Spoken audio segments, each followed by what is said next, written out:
اللهم صل وسلم وبارك على سيدنا محمد أفضل الخلق وعلى آله وصحبه أجمعين وسلم تسليما كثيرا إلى يوم الدين. النهاردة هنعمل مع بعض أحلى طاجن عكاوي هتاكلوه في حياتكم.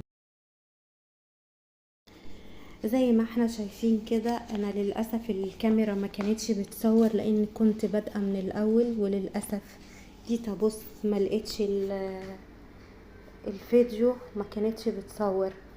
فانا العكاوي جت من عند الجزار متقطعه، طبعا احنا عارفين شكلها، غسلتها كويس قوي، بعد كده صفيتها. زي ما انتوا شايفين كده، جبت حله على النار، حطيت فيها ماده دهنيه، اي ماده دهنيه انت عاوزاها، زيت، سمنه، زبده، اي حاجه، بس ما تحاوليش تكتري، حاجه بسيطه جدا، لان زي ما احنا عارفين العكاوي بيبقى فيها دهون، فبتحطي حاجه بسيطه جدا.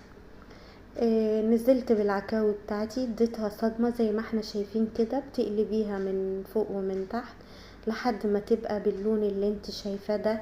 المهم بتديها صدمة عشان تحتفظ بالعصارة بتاعتها وتبقى جوسي كده وطرية، ما تنشفش منك. اقعدي قلبي كده لحد ما تحسي ان هي خلاص المسام بتاعها قفلت وادت لون بالشكل ده. شايفين احنا اللون ده كده، المسام بتاعها قفل خلاص. بعد كده بتعملي ايه؟ بتجيبي بصلة حلوة كده كبيرة، بس يفضل البصل الابيض، بلاش تستعملي البصل الاحمر في الاكل لانه بيزرق وطعمه مبقاش حلو، بيغير شكل الشوربة. يعني انا دايما بفضل البصل الابيض احسن من البصل الاحمر. بصلة بيضة حلوة كده، بنزل على العكاوي مع شوية حبهان مطحون مع ورق لورا زي ما احنا شايفين كده. وطبعا البصل حسب كمية العكاوي اللي عندك، لو هي حاجة بسيطة يبقى بصلة صغيرة زي ما احنا شايفين كده، حاطة بصلة كبيرة.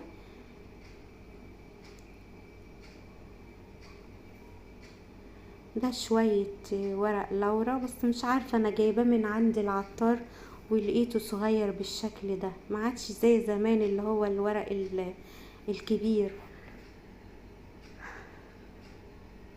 وعندي هنا حبهان مطحون، حطيت شوية برضو، بس ده اللي انا بحطه على العكاوي بتاعتنا. ومية سخنة كده في البراد، في الكتل، في الحلة، في اي حاجة، المهم بتنزيل عليها بالمية السخنة. المية اللي انا عاملاها دي طلعت قليلة، فهزودها شوية لان هي عايزة مية اكتر، وبتسيبيها مع نفسها كده تاخد وتدي على نار هادية خالص، عشان ما تحاوليش تزودي مية بعد كده. زي ما احنا شايفينها كده، انا فتحت الحلة بعد نص ساعة، هي بدأت يعني تدخل في التسوية اهي، يعني قدامها حاجة بسيطة كده. نيجي بقى نعمل ايه؟ اللي هو البصل المكرمل بتاع العكاوي بتاعتنا. معايا هنا طاسة على النار، نزلت بمعلقة سمنة بس مش كتير، يعني معلقة واحدة كبيرة. طبعا البصل المكرمل يفضل يكون بصل ابيض برضو، علشان ما يأكسدش معانا ولونه يزرق ويبقى مش كويس. العكاوي عايزة البصل الكتير، يعني انا جبت في حدود كيلو بصل. زي ما احنا شايفين كده، بصل ابيض بتقطعيه زي ما انت شايفة كده، جوانح جوليان، المهم بتقطعيه رفيع جدا. وبعد كده نزلت بالبصل بتاعنا على السمنة، وقلبت لحد ما حسيت ان السمنة والبصل كلهم بقى واحد، البصل اتغلف بالسمنة. بعد كده نزلت بمعلقة سكر كبيرة. البصل ده انا مش عايزاه لا يبقى لونه بني ولا شبه الصيادية ولا شبه البصلة بتاعت الكشري، انا بقلبه يتغلف بس بالسمنة، والسكر يتكرمل فيه، يعني يبقى لونه مكرمل على نار وسط. وسبته مع نفسه كده، وكل شوية اقلب عليه من تحت لفوق كده لحد ما بقى لونه بالشكل ده، اتكرمل بالسكر. ما اخدش مني 10 دقايق. معايا هنا طاجن، طبعا لو ما عندكيش طاجن ممكن تعملي في صينية، ما توقفيش الطبخ على حاجة. معايا طاجن هنا كمية البصل المكرمل اللي احنا شايفينها دي انا قسمتها على نصين، نص حطيته في القاع بتاع الطاجن، والنص التاني هسيبه للوش بتاع الطاجن العكاوي. طبعا كده العكاوي بتاعتنا بقت مستوية 100%، مش محتاجة اي تسوية تاني. انا بس بدخلها الفرن عشان تتشمع وتاخد طعم البصل المكرمل بالشوربة. هنا العكاوي بتاعتي انا رصيتها في الطاجن زي ما احنا شايفين كده، بتحطها جنب بعضها، بتوزعيها في الطاجن، ولو فات حاجة بتحطيها فوق الوش كده. كده خلاص نجيب باقي البصل المكرمل اللي احنا سايبينه هنحطه فوق الوش وهنوزعه بالتساوي على وش الطاجن زي ما احنا شايفين كده. طريقة حلوة وجميلة وسهلة وبسيطة، وفي ناس بيعملوها بخضار، انا بعملها بالطريقة دي وبتبقى تحفة تحفة. هي مش محتاجة اصلا خضار لوحدها كده تتاكل. بس انا عملت معاها صينية بطاطس.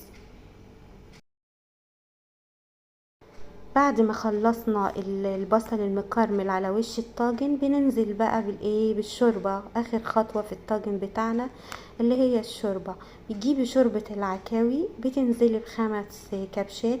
انا عايزة هنا الطاجن بتاعي اقل من نص،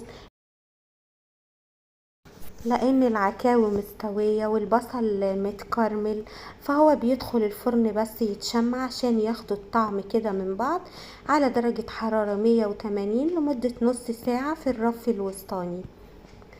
ودي صينية البطاطس اللي احنا عملناها متحمرة وطعمها حلو قوي قوي.